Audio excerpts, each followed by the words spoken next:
tenemos de invitada con una semana complicadísima, a la diputada nacional, a la señora, porque no le pregunté si tiene, no le tenía ni yo, chicos, Dina. Bueno, con nosotros nos acompaña y le damos la bienvenida a la diputada nacional de Juntos por el Cambio. Ella es provida, es cristiana y se llama Dina Resimsky. Es un placer nosotros, Dina, recibirte en esta noche de sábado. Muchas gracias, María Elena, por la invitación. Un gusto para mí. Han logrado en el día ayer viernes, que la justicia dijera que es ilegal sesionar de manera virtual. ¿Es verdad? ¿Sí lo han logrado ustedes de Juntos por el Cambio o toda la oposición? No, mira, el fallo que salió ayer tiene que ver con un reclamo de la diputada Mónica Frade que realizó en mayo. En mayo hubo una sesión en la que ella no pudo conectarse, no había conectividad, entonces hizo esta presentación ante la justicia para que se pueda hacer valer su derecho como diputada de poder participar de las sesiones, y por eso ahora salió este fallo. Lo que sí tiene este fallo es que sale justo 2 días después de la sesión, que fue, la verdad, bochornoso, pero es una especie de guiño de la justicia, como diciendo, presenten su nueva denuncia, que probablemente tenga el mismo resultado, porque tiene que ver con un protocolo de funcionamiento del Congreso que es bastante particular. Del tiempo que llevas haciendo política, ¿viste semejante bochorno en el Congreso? Hubo otros momentos en la historia del Congreso en los que hubo casos difíciles, como la vez del diputrucho, el diputado que no era diputado, la vez de que una persona se sentó en una banca para dar quórum y no era diputado. Hubo casos así, pero no al nivel de que se desconozca a los 93 diputados que estábamos adentro del recinto, que hayamos Totalmente tenido anticonstitucional. Es bochornoso. Sí, e inconstitucional. Sí, totalmente, totalmente. En eso se basa la denuncia que vamos a presentar, básicamente en que estábamos presentes, está la versión taquigráfica que demuestra que estábamos presentes, las imágenes, hay un montón de cosas que demuestran que estábamos presentes, sin embargo, en el acta de la sesión no estamos. Entonces, es raro. Diputada Dina, en un momento, bueno, un gusto saludarla en primer lugar. En un momento, digamos, Elisa Carrió tuiteó que Sergio Massa, digamos parafraseando, ¿no? Un poco, que era un traidor a la patria y que había que denunciarlo. En algún punto también creo que retuiteaste ese tuit. ¿Qué papel jugó Massa en esta situación, el presidente de la Cámara de Diputados, ¿no? Lo que pasa es que ustedes imagínense que la reunión de labor que siempre hay antes de una sesión, que es cuando los presidentes de los bloques se ponen de acuerdo sobre distintas cuestiones que tienen que ver con la sesión, esta reunión de labor fue la más larga de la historia. Estuvieron 8 horas discutiendo sobre el mismo tema. Y durante todo el trayecto Massa tuvo un montón de oportunidades de decir, no, la verdad tienen razón, o de decir, bueno, hagamos por esta sesión el protocolo, eso nosotros estábamos de acuerdo, el protocolo remoto para una sola sesión, y nos juntemos después a dialogar sobre cómo seguir adelante. Y tuvo un montón de oportunidades para salir de esa postura que había tomado de seguir adelante con una sesión virtual, sin tener en cuenta a uno de los bloques mayoritarios. El interbloque Juntos por el Cambio tiene el 45% de los diputados de la Cámara. Entonces, por eso, quizás también, aún desde la opinión pública, se lo puso a Massa como el principal, que estuvo a cargo de todo esto, el principal culpable del atropello institucional que hubo, porque él es el que tenía la última palabra para decir, vamos a tener una sesión presencial, vamos a tener una sesión mixta solamente por esta sesión, y bueno, él decidió seguir adelante con esta postura de no negociar nada.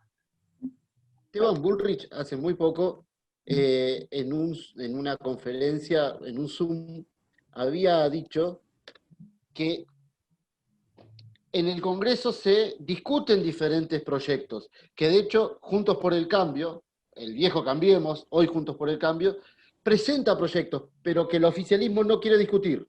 Discute lo que quiere y discute cuándo quiere.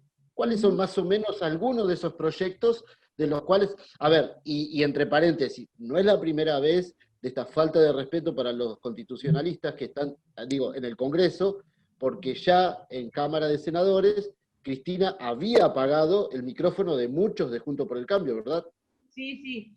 Mirá, hay un montón de temas. De hecho, uno de los temas de esta sesión era sobre la emergencia turística, que nosotros la última sesión lo habíamos propuesto hacer un apartamiento del orden del día para tratarlo, y todo el bloque del Frente de Todos votó en contra de ese tratamiento. Sí.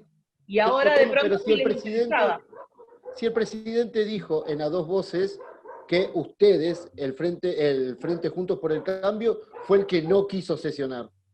No, claro, por el contrario, nosotros primero lo habíamos propuesto en la sesión anterior, la diputada Cornejo había pedido el apartamiento del orden del día para poder tratarlo al tema de la emergencia turística. Todo el bloque del Frente de Todos dijo que no era prioridad tratarlo, pero ahora de pronto sí era oportuno tratarlo. Y el problema es que el proyecto que terminaron tratando en esta sesión virtual trucha, se podría decir, es un proyecto que no llega al verdadero problema que tiene hoy el sector turístico. Ahí en Córdoba, por ejemplo, no les alcanza este proyecto, es como ponerle una zanahoria delante a toda la gente del sector turístico, porque no va al problema que tiene hoy el sector. Pero así como este proyecto, un montón. Hubo una sesión en la que se votó un proyecto, el de plasma. Se votó un proyecto que se presentó el día anterior con firma de Máximo Kirchner, cuando había proyectos que habíamos presentado desde el Frente Juntos por el Cambio mucho antes. En mayo habíamos presentado proyectos. Entonces también pasa esto, de que tratan los temas que quieren y le dan la prioridad según lo que les interesa. El hashtag tendencia el pasado martes, fue golpe de Estado K.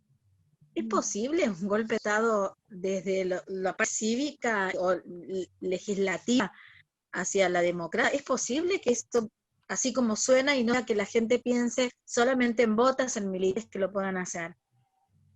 Lo que pasa es que la gente plantea por lo general como una especie de autogolpe, que tiene que ver con cuando un gobierno decide que una de sus formas de gobierno, que es lo legislativo, donde tiene la representación de una oposición, no funcione. Nosotros desde el 20 de marzo, el Congreso no está funcionando como debería. Estamos teniendo comisiones de manera remota una vez, hay algunas comisiones que se juntó una sola vez. Hay comisiones que se juntaron 10 veces sobre temas que no tienen nada que ver con la actualidad de lo que la gente está necesitando. Entonces, en eso, quizás, lo que la gente salió a decir a través de las redes sociales es, están callando a una parte del gobierno, a una parte de la gente que está en gobierno, que es el legislativo, haciendo esto de que no funcione la Cámara de Diputados. Es una forma de cortar y de decir, vamos a hacer lo que nosotros queramos. Entonces, por eso quizás la gente salió con esta consigna de que fue un golpe, un autogolpe o algo a nivel institucional que calla a una parte de la población que en las elecciones fue el 41%, pero habría que ver hoy por hoy cuánta gente está en descontento con el gobierno y que la verdad necesita que se traten los temas que les están molestando o que no les están permitiendo poder tener una vida normal o poder ejercer sus profesiones, su trabajo. Entonces, quizás fue por ese lado que la gente salió a mostrar su descontento. Sí, justamente en consonancia con lo que decía Mari, vos desde tu mirada como política que analiza la realidad, ¿creerías que esta reforma, más allá de beneficiar a la sociedad, en realidad beneficia de alguna manera a una figura tan polémica como la vicepresidenta Cristina Kirchner? Claro, porque, a ver, lo que la gente no sabe es que no se está planteando un proyecto de reforma de la justicia.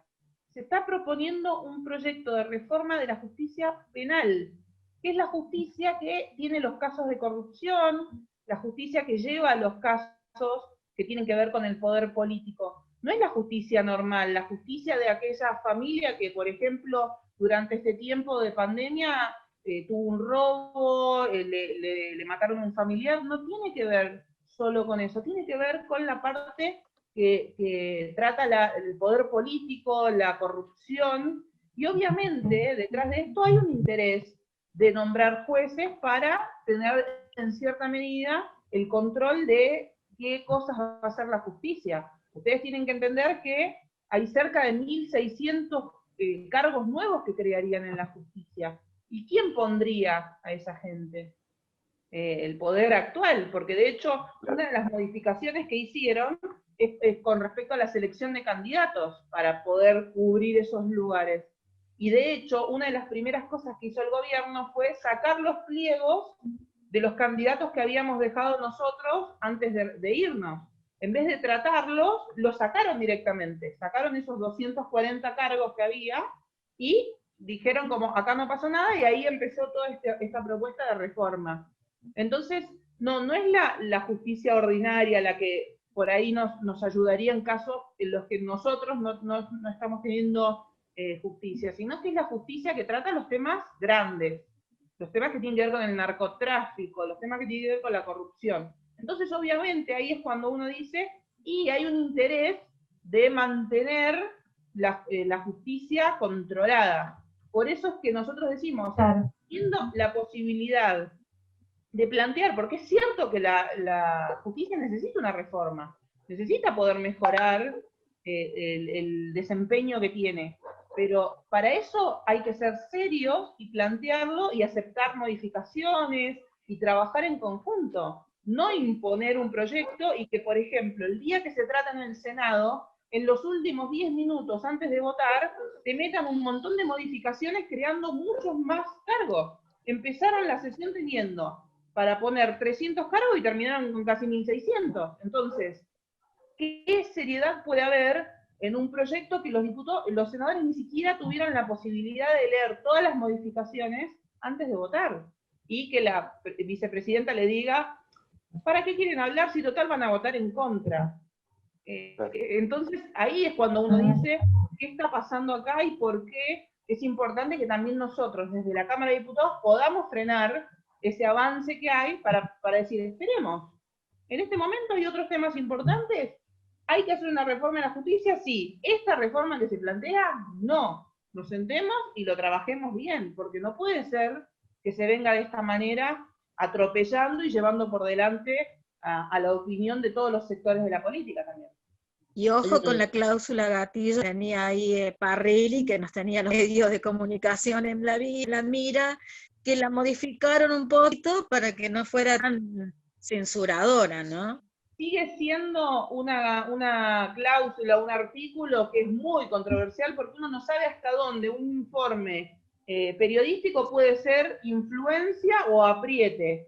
Porque que te diga a un periodista y te muestre todas las pruebas que tiene de que hay un caso de corrupción, y no sé si ahí al hacer una cláusula en la que los calla la boca, sea algo para la sociedad positivo.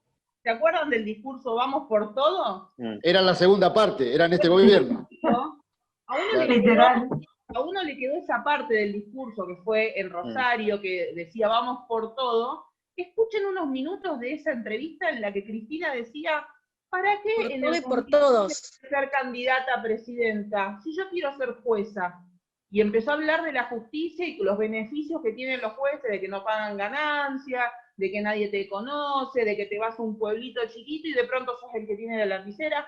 Escuchen un poquito ese discurso porque ahí van a ver qué es lo que realmente quiere Cristina.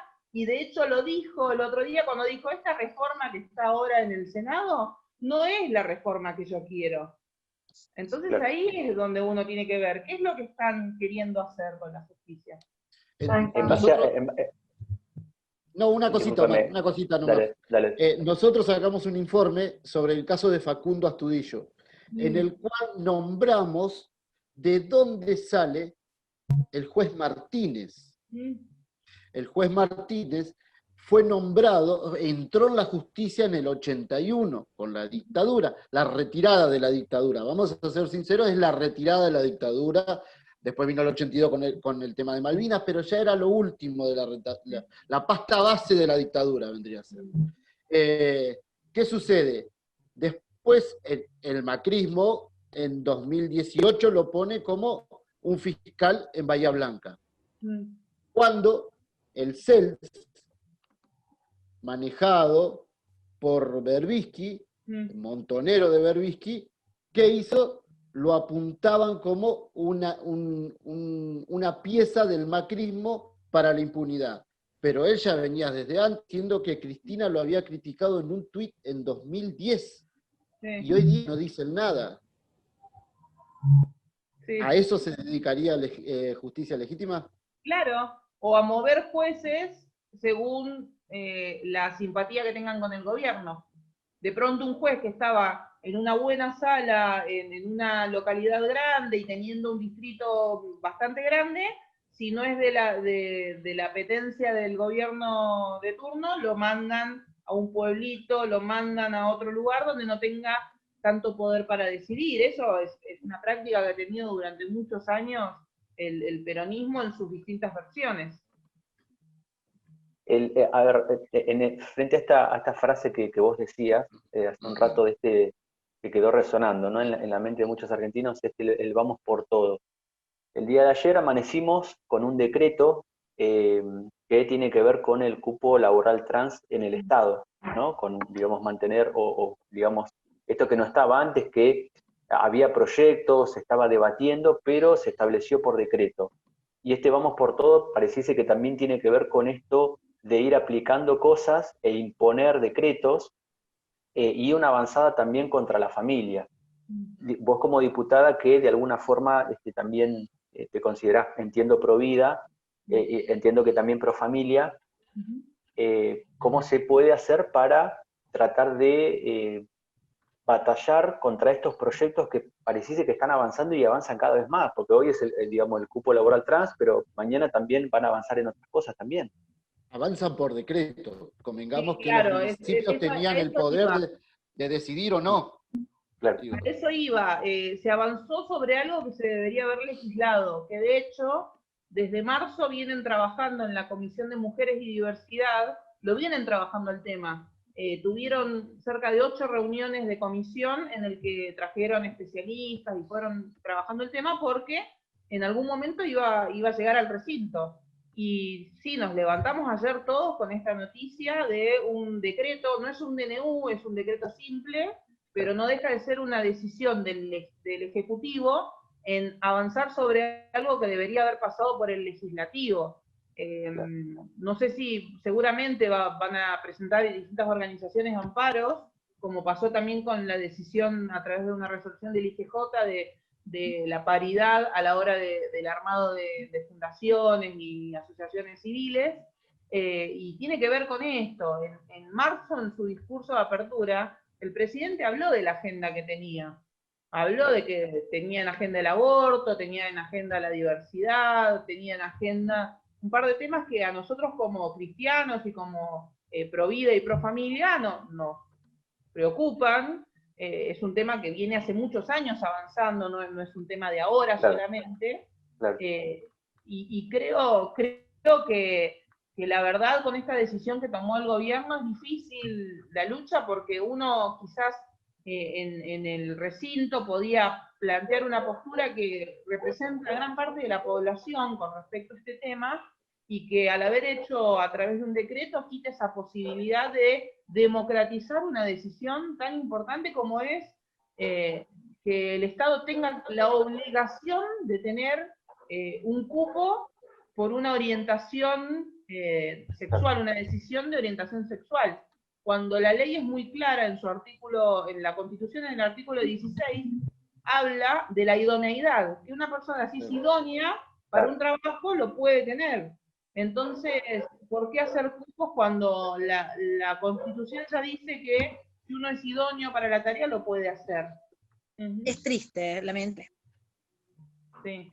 Yo creo que también les asombraría si yo, por ejemplo, el lunes presento un proyecto de cupo evangélico. Somos el 15% del país, ¿por qué no podemos tener el 15% de representación en el Estado? ¿Y qué van a decir? Van a decir, no, los antiderechos, no pueden. ¿Y por qué otros sí? Ese es el problema de cuando uno plantea cuestiones de cupo. Porque va a llegar a un punto en el que van a ser tantos cupos que no se van a poder respetar. Lo mejor es, si una persona trans es la persona idónea para el trabajo, que lo tenga el trabajo, porque la ley así lo dice, pero no imponer que de pronto en las escuelas se tenga que cumplir el cupo trans, o que después venga un cupo de extranjeros, o un cupo de, no se puede todo por cupo. Una cosa, a ver, sin ir más lejos, Tucumán, tenemos un caso de la licenciada Ana Baloy, que está siendo avasallado su cargo por una condición provida y cristiana, por su condición religiosa. Sí. Yo creo que si Ana Baloy fuera lesbiana no tendría ningún problema. Sí, probablemente. ¿Y qué pasaría en el caso de los discapacitados? Yo soy una persona que tiene una discapacidad. ¿Tengo que ser gay para entrar a un grupo? ¿Tenemos que ser gay?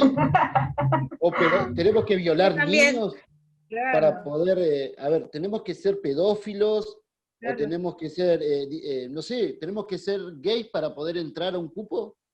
Digo, es un tema porque no se respeta el 4%. Que plantearon. Es un tema muy difícil, porque obviamente no estamos en contra de que trabajen. Obvio, se pueden ganar el pan de cada día trabajando, pero crear un cupo de esa manera y a través de una decisión unilateral es un tema que se debería haber debatido en el Congreso, que es por donde tiene que salir una medida de esa magnitud. Yo una cosa, te cambio un poco el tema, porque si no vamos a tener hordas de esta noche de personas quejándose en las antorchas. Con antorchas y tridentes en las manos, y capuchas negras o blancas. En este caso, todos vestidos de blanco, Ku Klux Klan. Ku Klux Klan, justo KKK, ¿no?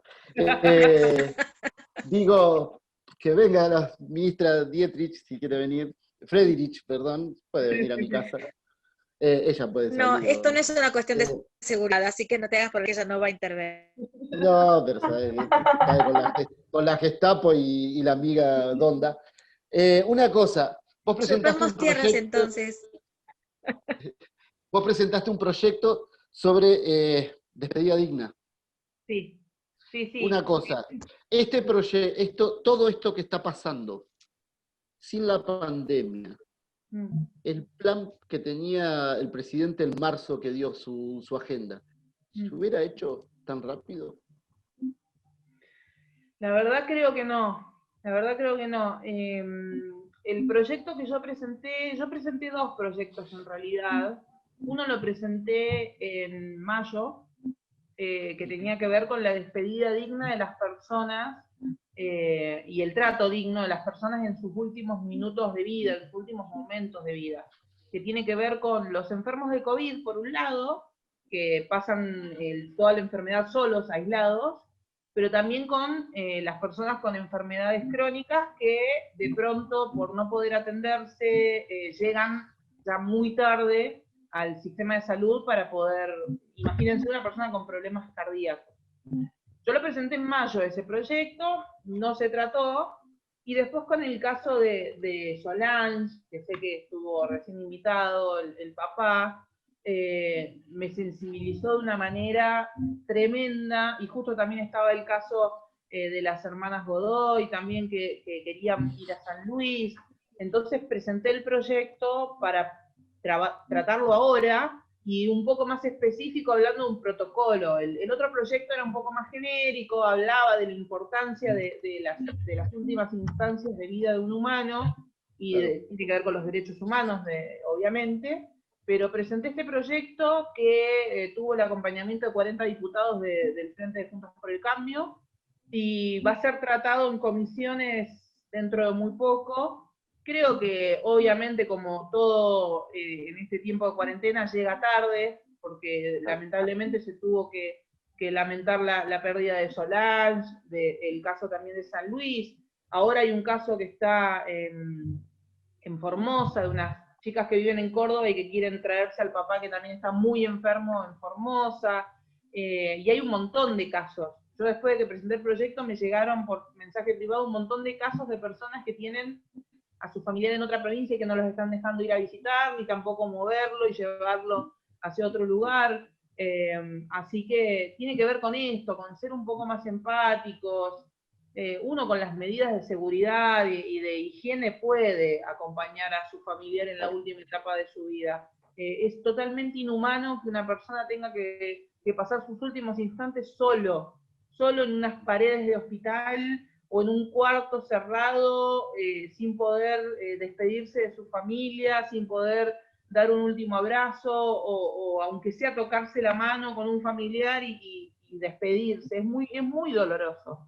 Y que encima el Estado llegue tan tarde que uno tenga, como el caso de Pablo, que abrazar el ataúd, abrazar el cajón donde está su hija. Es realmente muy doloroso todo lo que pasa, y bueno, celebro que finalmente lo podamos trabajar al proyecto. La Ciudad de Buenos Aires hace una semana atrás lo aprobó para la Ciudad de Buenos Aires el protocolo. Sé que en otras provincias también estuvieron avanzando la creación de protocolos, entendiendo de que las fronteras de las provincias no son fronteras internacionales, son simplemente la demarcación entre una provincia y otra, y no puede pasar que se creen aduanas totalmente truchas, totalmente ilegales, inconstitucionales, y que generen estos dolores que marcan para toda la vida a las familias. Es un tema muy doloroso, que lamento tanto que el gobierno no lo haya tenido en cuenta desde el principio en trabajar esto, en poder acompañar a las familias, pero bueno, llega tarde, pero espero que llegue a tiempo para las familias de acá en adelante que tengan que atravesar ese momento y puedan tener una despedida digna de sus familias. Bueno, No sé si decías, alguno de Lina, los chicos quiere preguntar algo. sí, no, decías que, bueno, digamos en el tema, en la agenda del aborto, dos preguntas ahí. Por un lado, ¿crees que este año va a empezar a tocarse ese tema o no? ¿O ya es este año, digo, a nivel nación? Eso por un lado. Y por otro lado, el tema del protocolo ILE que adhirió, digamos, desde la Ciudad de Buenos Aires. ¿Hay alguna posibilidad de revertir eso o no? ¿O ya está? La reta dijo no, adherimos a esto y vamos por este camino. Voy primero a lo nacional. En marzo, cuando fue el discurso de apertura del presidente, él dijo que estaba en su agenda y que 10 días después lo iba a presentar. Si uno hace los cálculos, 10 días después era cuando se estaba empezando a hablar de que la OMS iba a decretar como la pandemia. Entonces, seguramente no lo presentó porque sabía que iba a ser un par de meses, que no se iba a terminar tratando en el Congreso, porque no iba a poder funcionar el Congreso de manera presencial. Así que creo que por eso no lo presentó, y durante todos estos meses, en distintas entrevistas que le hicieron, él fue diciendo como que el proyecto sigue estando, pero no creo que sea oportuno el momento, y que en algún momento lo va a presentar. Si se acuerdan ustedes, el día que habló de ese proyecto de aborto, habló también de un proyecto de 1000 días que tiene que ver con el acompañamiento a mujeres que desean tener a sus hijos y que están en situación de vulnerabilidad desde el momento de la concepción hasta los 2 años del bebé, esos primeros 1000 días de vida que son tan importantes para el desarrollo de un humano. Yo ahí es cuando digo que ese proyecto lo podría haber presentado, era una oportunidad hermosa de poder trabajar, ya que la gente iba a estar en su casa, y poder trabajar en un montón de casos, porque durante todo este tiempo murieron un montón de embarazadas que no estuvieron siendo acompañadas durante el embarazo.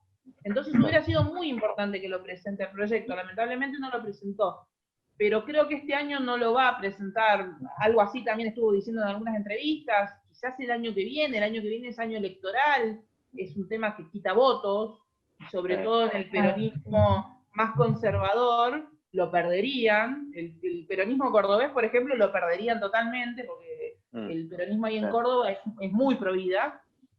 en Tucumán también, Bueno, todas las el peronismo en diputados, porque los 3 vergonzosos senadores que tenemos,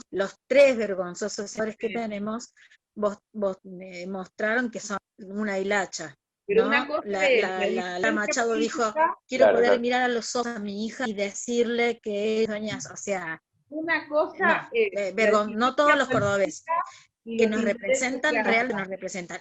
Primero, y una mujer como la esposa del gobernador, que se abstenga como mujer, ¿qué estaba esperando? ¿El sol? No, nos dio vergüenza. Vos decís Hay que que los siempre cordobeses somos muy separar, prohibidas, los que nos representan son una vergüenza. hay que No siempre nos separar representan. la población, el votante, del político que está en el cargo. Claro. En el caso de Córdoba, fueron elegidos antes de saber la postura que tenían sobre aborto.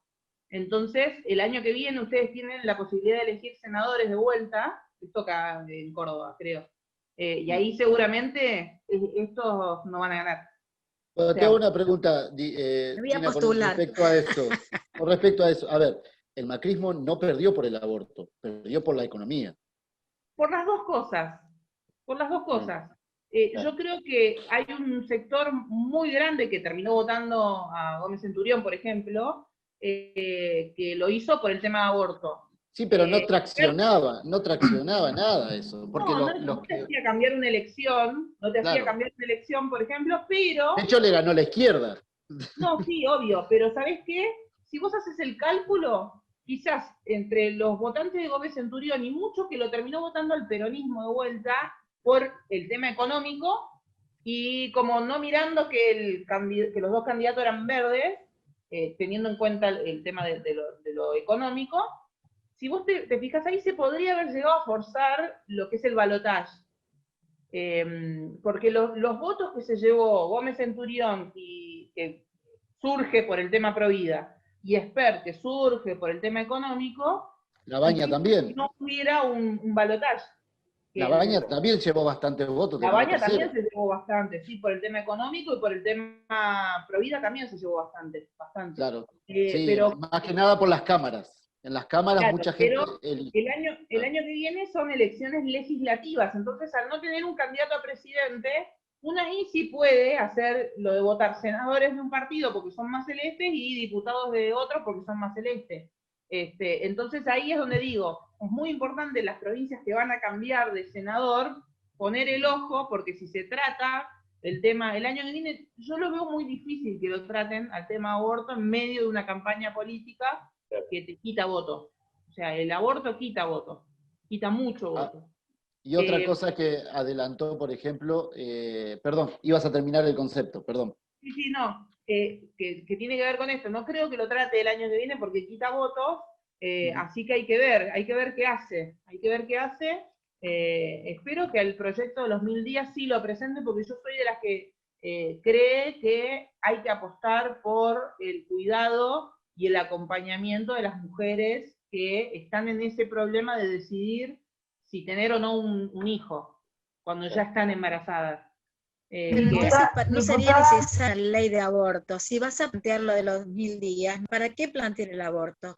Sucede que la ambigüedad de pensamiento, gente, y el compromiso ante los que tienen que responder con respecto al aborto para mermar la población argentina o de los pueblos latinoamericanos, hacen que te hagan creer que es con vos, porque si vos querés, nace tu hijo. Si vos no querés, lo matas a tu hijo. El gobierno te va a apoyar. Y no es así. Están convirtiendo a las mujeres en asesinas de sus propios hijos. Ni Hitler se animó a tanto.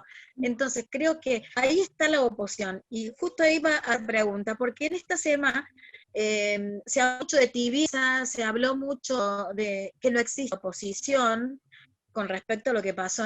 Yo les leí a Brenda, por ejemplo, que forma parte de tu blog, que es radical, que es verde y que es de pañuelo verde y que además pro ideología de género con unas locuras terribles que cuenta y que mueve para enseñar a los chicos, decir voy a dar quórum. Decir que va a dar quórum desde acá, porque no viajó. Entonces, ¿cómo es que una oposición puede ser oposición si no está de acuerdo para hacerlo? ¿Cómo lo hacen ustedes? ¿Cómo se traban ustedes ahí Juntos por el Cambio para poder realmente tener una oposición? Sobre el Porque tema de hoy la sesión esta del martes, es bastante tibia, ¿no? sobre la sesión de este martes fue que ella dijo eso, Sí, pero ella estuvo acá en Buenos sí. Aires, vino. Sí. No, Íbamos vamos a dar quórum, pero presencial. vamos a tratar otros temas. Íbamos a dar el quórum presencial, eso siempre estuvo, porque hay Pero una ella no realidad. viajó, ella lo hizo desde virtualmente. Sí, no, estuvo en la sesión, yo la vi, estuvo. Hay un tema que hay que entender, que el otro día que me entrevistaste para la radio, dar quórum en la normalidad, cuando uno está teniendo las sesiones presenciales con toda la gente, es una cosa. Dar quórum ahora es otra. Hoy por hoy, si uno da quórum, está habilitando a que presenten la reforma judicial. Y es distinto. Es distinto a cuando hay una sesión en la que se trata de un tema económico, que uno lo puede discutir. En este tiempo de pandemia, están queriendo meter algunos temas que nada tienen que ver con la pandemia y quieren aprovechar que están muy cómodos los diputados en su casa y que quieren tratar algunos temas que uno puede apagar la camarita y que ni siquiera te vean que estás ahí votando de la manera que estás votando. No sé si ustedes tuvieron la posibilidad de estar un día que hay sesión en el Congreso. Nosotros tenemos el edificio al frente del Congreso donde está la cúpula y el edificio grande. Nosotros para poder entrar al edificio tenemos que cruzar la calle, y cuando hay temas que son controversiales, hay gente protestando en la calle por lo general, y nosotros tenemos que pasar al lado de esa gente que te va a gritar que votes de una u otra manera, y hay presión, y escuchás de pronto a la gente que por ahí está en la plaza con bombos y estruendos, y protestando y pidiendo algo. Entonces es muy diferente ir a una sesión presencial y sentir esa presión de la gente que es en sí la que va a ser beneficiada o perjudicada por lo que votemos, que estar en tu casa, en bermudas, con una camisa muy linda arriba, pero en bermudas, sentado, tomando un café en el sillón de tu casa, y no sentir esa presión. Nosotros el otro día cuando salimos, a la 1:00 de la mañana, estaba lloviendo, hacía un frío bárbaro, y había un montón de gente debajo de la lluvia, que había estado todo el día, y nos felicitaban, algunos nos decían tibios, deberían haber hecho más lío, y un montón de cosas. Sí, sí, les daban ideas de que se enchufen, de que rompan y de que hagan cosas para que no se vea la Pero da la sesión. cara, esa es la diferencia de los temas difíciles, tratarlo en la comodidad de tu casa, o de sentir la presión real de que estás votando algo que a la población no le gusta y no le conviene y lo perjudica. Por eso nosotros decimos que los temas importantes como, ustedes miren los temas, la reforma judicial, la reforma previsional, quieren tocar otra vez las jubilaciones. Ustedes acuérdense lo que fue el 2017. Ellos quieren hacer una fórmula muy mala. Quieren tratar el impuesto a las riquezas, que es a los que dan trabajo, que ahora en este tiempo donde vamos a necesitar que aquellos que dan trabajo puedan tener todas las garantías para poder hacerlo, ellos quieren tratar un proyecto para darles más impuestos todavía. Ustedes imagínense, hoy Macron, el presidente de Francia, prorrogó un montón de impuestos a la gente que genera trabajo para que pueda generar trabajo, porque estamos en una crisis sin precedentes, donde necesitamos que el que tiene la posibilidad de dar trabajo lo pueda hacer, y no ponerle... Bueno, el presidente de Uruguay siguió la misma línea, claro. Claro, también, porque es así. Uno cuando necesita que la gente tenga trabajo para no tener que darle yo desde el Estado un fondo de desempleo, necesitas apostar por el que le puede dar trabajo y aliviar un poco al Estado. No puede ser que en los momentos en los que necesitamos un salvavidas empecemos a pincharlo al salvavidas. Entonces, esos temas quieren tratar ahora en este tiempo desde la comodidad de la casa. Quieren no pagar el costo de dar la cara a la población, de que te vea la población cruzando al recinto y de que te vea cuando salís del recinto, habiendo votado lo que votaste.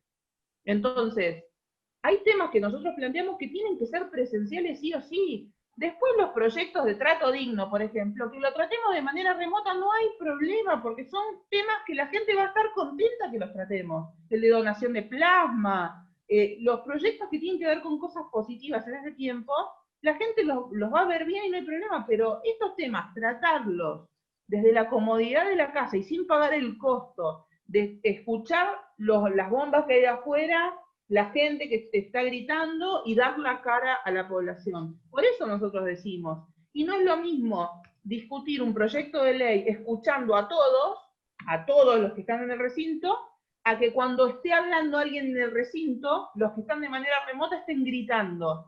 Porque eso pasa, cuando alguien en el recinto está hablando, todos los que están en las pantallas están silenciados para la televisión y para el recinto, pero están gritando. El otro día, mientras Soher hablaba, había como 10 diputados que se desmuteaban y la puteaban, les gritaban. Entonces, imagínense eso en proyectos que son complicados. O imagínense que se le caiga la conexión justo al que da para que gane el no a la reforma. ¿Ustedes se imaginan lo que puede generar en la gente? No, un caos. La gente saldría a la calle, gritaría, habría realmente problema. Entonces, pero lo que vos decís es en tanto y en cuanto la gente esté informada. Claro. A ver, acá lo que está viendo también, entendamos esto. Bueno, hoy decía, ni Hitler se animó a tanto. Los gobiernos totalitarios lo que hacen es captar primeramente los medios de comunicación, armar su propio ministerio de propaganda. Y segundo, a ver, a mí me tocó cubrir las dos emblemáticas cosas que fue el 8 de agosto, en Senados, que la lluvia 14 rotunda... de junio. No, la ley de aborto. Por eso, pero el diputado fue junio, creo que el 13 o el 14 de junio, no recuerdo bien la fecha, y después en agosto fue el senadores. Y después, cuando fue la lluvia de piedras, en la que salieron muy vulgarmente, Vicky Donda, el Cuervo Larroque, y todos a tirar humo, a decir que los golpeaban. Y se vio algo muy fuerte. A ver, se vio que había medios de comunicación, estábamos los medios informando. Para un lado, para otro, pero se informaba. Hoy la gente no sabe si va a perder. A ver, acá se perdió el sueldo de los jubilados, ¿cuánto? Mucho. Entre el año pasado y este año perdieron un aumento cercano a 5.000 cada uno, de la mínima. De la mínima, el aumento. Les dieron 2.000 y algo y deberían haber sido 5.000. Con todos estos tratos, la oposición, pregunto, ¿no tiene la facultad para presentar la emergencia económica? Nosotros presentamos un montón de proyectos. El tema es que tenemos, por un lado, el oficialismo, que tiene sus 121 diputados, entre los propios y un parcito que tienen que siempre le dan quórum y votan con ellos, pero tenemos la República del Medio, que le digo yo, que están los de Córdoba, el de Mendoza, la de Neuquén, uno que es de Río Negro, otro que es de Santa Fe, que terminan votando con el oficialismo. Son los que le dieron el quórum ficticio en la sesión falsa que hubo el martes. Entonces, nosotros, la vez que propusimos tener una sesión con tema propio, llegamos a tener 125 de los 129 que necesitábamos, porque de pronto se conectó, por ejemplo, Graciela Camaño, pero no se conectó ninguno más de su bloque. Se conectó José Luis Ramón de Mendoza, pero no se conectó ninguno más de su interbloque. Entonces ahí vos es cuando decís, los que son oposición y deberían estar ayudando a hablar de estos temas que el oficialismo obviamente no quiere hablar, terminan siendo funcionales al gobierno. El famoso telefonazo que hablaba Soher. Son de los telefonazos, sí, de los que hablamos, porque de hecho en las negociaciones que hubo durante todo el día por el tema de la sesión, cuando pedimos el cuarto intermedio, Massa recibió también un llamado, que al parecer no fue de Olivos, sino que fue de Recoleta, de la vicepresidenta, y ahí fue que no dio el brazo a torcer, y negociar con la postura que teníamos nosotros. Entonces, ¡Massa, pero pedazo pedazo de estúpido que estás haciendo, tenés que darle ya, que no le hace más, por favor. ¿Cuál es la impunidad? A ver, ¿cuál es el acto Ay, más Dios. impune que el kirchnerismo quiere tapar con todo esto? Dentro de todo lo que hizo. Mira, yo creo que a esta altura ¿A qué le tiene miedo? perdimos la capacidad de asombro ya con el kirchnerismo. Yo cada vez que escucho una noticia nueva de algo así como que uno se asombraría, ya es como que perdí la capacidad de asombro de las cosas que hacen. Y yo creo que a la larga lo que quieren es que la señora se libere de todas las causas que tiene y disfrutar la plata que nos sacó a los argentinos. Que vaya a saber dónde está. Diputada, Ahora, te hago una pregunta y esto va desde el lado de civil, ¿no? Como persona que anda en la calle. Bajo el contexto de ¿Vos que andás en la calle? Sí, Lo vas sí, a ver bueno, Mansur. bajo el contexto de que la democracia está en peligro y que por la pandemia la gente no se puede manifestar en las calles como hacía antes, ¿de qué manera el pueblo puede hacer presión o se puede hacer escuchar? Hoy por hoy, creo que las marchas que hubo van teniendo efecto, porque por ejemplo con el caso de Vicentín, dieron marcha atrás con la decisión que habían tomado. Creo que ahí se pueden seguir haciendo marchas tipo caravana, arriba de los autos, sin bajar, con distanciamiento social.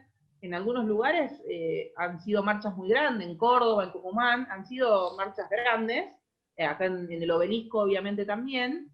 La última La de última fue agosto también. impresionante. Y ahora se prepara otra para el 13. Ahora hay otra también. En Córdoba se movilizaron 300.000 personas. Sí, no, pero vimos mucha gente afuera, a pie, los cordobeses de a pie. Y a raíz de eso, hoy nos están endosando casos de COVID. Sí. Digo, nos están endosando porque parece que esto no se termina. Y con más casos de COVID, estamos que nos morimos y estiramos un poquito más. Vamos estirando la ¿viste? Y también decir, salimos, pero ¿qué hacemos? ¿Hasta cuándo vamos a permitir esto? Sí, Digo, igual también, como también cordobés, como persona libre. Estos casos de rebrote también, yo metería un ojo sobre eso porque el manejo de la carga de datos y de cuándo aparece en la carga de los muertos también tiene que ver con quién maneja toda la cuestión esa, y tiene que ver con ¿Vos los dudás que haya pasado los 10.000 muertos? Y hay denuncias de que los muertos de ahora son realmente de junio, que se están cargando ahora muertos de junio. Bueno, la provincia de Buenos Aires, que es lo mismo, ¿no? La provincia de Buenos Aires no se hacían testeos para cargar a Cava con todos los muertos. Bueno, que se empezó Cava, a hacer en la provincia. Claro, hay en algunos hospitales del conurbano están mandando a la gente a hisoparse en la ciudad de Buenos Aires porque no tienen para hacer hisopados. Y en muchas provincias ya no están haciendo hisopados, y aquella persona que tiene alguno de los síntomas ya lo consideran un COVID positivo, y esa persona y toda su familia tiene que aislarse y son todos considerados COVID positivo. Entonces de pronto, claro, de un caso o de un posible caso, hacen 4, 5, 7, depende cuántas personas vivan en esa familia. Entonces, no te olvides que ha salido esta semana un lío bárbaro con Esmeralda Mira, porque Esmeralda, el resultado negativo, lo cagaron como positivo, la mandaron a guardar, le echaron la culpa de que andaba enfermando a todos ellos, y bueno, ahora ha hecho un juicio a la provincia de Buenos Aires o a la ciudad de Buenos Aires, porque se manipuló su dato, y ahora están viendo quién es el responsable de haber cargado un dato positivo cuando era negativo. Por eso yo digo entonces, que hay que tener un ojo con la carga. El virus existe, pero no es tal, chicos. Perdón que yo lo diga de manera y como comunicar. Perdón, Dina, ¿cómo decías? Ahí es lo que yo digo, que hay que tener un ojo, porque en muchas provincias que tuvieron supuestos rebrotes tiene que ver con esto, que no están haciendo hisopado y están tomando a aquellas personas que tienen alguno de los síntomas como positivo a esa persona y a su entorno familiar. Entonces, de un caso o de un posible caso, están multiplicando por 5. Y por eso algunas provincias, de pronto, de no tener casos, pasaron a tener 100 casos en un solo día. Y tiene que ver con esto. Yo la última pregunta y después se lo dejo a los chicos. Bueno, sí, Vos tiene representando otra a reunión Cava, ahora, vos Dina. representando a Cava, ¿cómo tomás los dichos de Axel Kicillof, el gobernador de la provincia de Buenos Aires, que en las últimas horas dijo que no acompañaba la apertura económica de algunas actividades en Cava, y que la culpa de los futuros rebrotes la iba a tener en la provincia de Buenos Aires, la iba a tener la ciudad de Buenos Aires? Porque muchos pasan a la ciudad trabajando y vuelven. Mirá, habla de un gobernador que no sabe lo que hace, porque lo viene demostrando y en todas las conferencias lo dio a entender que realmente no tiene idea del manejo de esta crisis. Y acá en la ciudad de Buenos Aires nosotros hace 6 semanas que venimos con la misma cantidad de contagios o bajando. En la última semana se bajó. Veníamos con un promedio de 1000 y de pronto bajamos a 900, o sea, estamos en un decline de la curva, y por eso es que se toma la decisión de ir abriendo. En el caso de Horacio Rodríguez Larreta, él todas las decisiones que tomó las toma en base a evidencia científica. Él no se fija en lo político, si es correcto, si no. Si hay países donde ya pasaron este tiempo y uno puede ver lo que le pasó a otra provincia similar por abrir antes o abrir después, uno puede ir tomando la decisión. Por eso fue que acá se abrió. Y de hecho, acá se abrió, tuvimos la marcha del mes pasado y no modificó la cantidad de contagios. Después lo que tiene que ver ahí es si la provincia se va a hacer cargo de controlar a los... si uno va hoy al conurbano, en los centros de las distintas localidades es un caos. Están manteros, la gente sale sin barbijo, se juntan, hay fiestas familiares. Entonces no puede echarle la culpa a la ciudad de Buenos Aires, que primero testea todas las semanas a todo el sistema público de salud, a todos los policías y a todos los que trabajan en tránsito, a todos los testea. Le hacen el test rápido, lo que dan positivo le hace hisopado, toda la semana. Entonces, nosotros a las personas que tienen contacto con la gente, de parte como servicio del Estado, están testeados y controlados todo el tiempo. Y acá hay realmente control. Entonces, no se puede echar la culpa de la inoperancia que tenga quizás en el gobierno para manejar esta pandemia. Y sobre todo con las peleas internas que tienen entre su ministro de Salud y el viceministro de Salud, que lo sale a desmentir, que dicen una cosa, después dicen otra. La verdad, no me asombraría que nos empiecen a mandar gente a testearse acá en la ciudad para levantarnos a nosotros el nivel de contagios. No me asombraría, la verdad. Dina, para ir cerrando, no te queremos quitar más tiempo, queremos agradecerte. Repito, Dina no va a tener una reunión a las 11:30 de la noche del sábado. Sí tiene, bueno, sí tiene. Eso lo editamos. Pero en base a esto que comentabas y estas cosas, digamos que se vienen estos atropellos, y el ciudadano de a pie pareciese que escucha todo noticias negativas, que es todo malo, que la economía cada vez va mal en peor. ¿Cómo puede proyectar el ciudadano de a pie la Argentina que se viene? ¿Puede confiar o tiene que escuchar estos mensajes de no, Argentina, vamos camino hacia Venezuela, esto cada vez más peor, la salida es Ezeiza? ¿Qué esperanza puede tener el ciudadano de a pie? El tipo que se levanta todos los días 7, 8 de la mañana para ir a laburar y ganarse el pan, pero ve que todo es negativo. ¿Cómo puede proyectar la Argentina de mañana? Mira, como una persona de fe y de información que tengo familiar, yo siempre que puedo hablar con la gente trato de contagiarle entusiasmo y de que se animen a emprender. De hecho, en este tiempo hay un montón de emprendimientos, gente que por ahí se quedó sin trabajo y agarró y abrió su propia panadería, o gente que recibió el IFE e invirtió en comprar verduras y armarse una verdulería. Creo que también tiene mucho que ver con esta capacidad que tenemos los argentinos de resiliencia, porque la Argentina vive en una constante crisis económica. Hace muchos años que vivimos en crisis económica. Hemos tenido mejores y peores años, pero siempre en crisis. Como que el argentino es un sobreviviente. Claro, el argentino es un sobreviviente, es una persona que es resiliente, que tiene esta capacidad de reinventarse. Vos de pronto conocés gente que tuvo panadería, tuvo ferretería, tuvo pinturería, siempre tratando de encontrarle la vuelta, y creo que así como salimos de otras situaciones de crisis, hace 9 años atrás tuvimos una crisis muy, muy grande, hace 7 atrás también tuvimos otras, creo que vamos a poder salir adelante, y de todo lo que tiene que ver con la crisis institucional, ahí la clase política vamos a tratar de pelearla, en todo lo que tiene que ver con el rumbo que quiera tomar el gobierno, que se aleje del bienestar de la gente. Vamos a pelear nosotros por sacarlos de ese camino y que puedan realmente tomar decisiones que sean para el beneficio de la gente.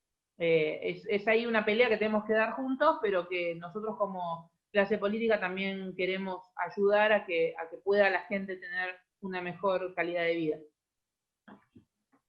Bien. Muchísimas gracias, Dina, por habernos acompañado. Muchas gracias, de verdad, en nombre de los cuatro, en nombre de Altavoces News, muchas gracias por habernos permitido compartir este tiempo interesantísimo, todo como que uno se queda con ganas de un poquito más, pero bueno, que Dios te siga abriendo puertas ahí en el Congreso y que realmente se pueda pelear por el argentino de pie, por nosotros. Totalmente. Hacia la patria grande. Sí, totalmente. Bueno, hacemos un pequeño corte y ya seguimos. Muchas gracias.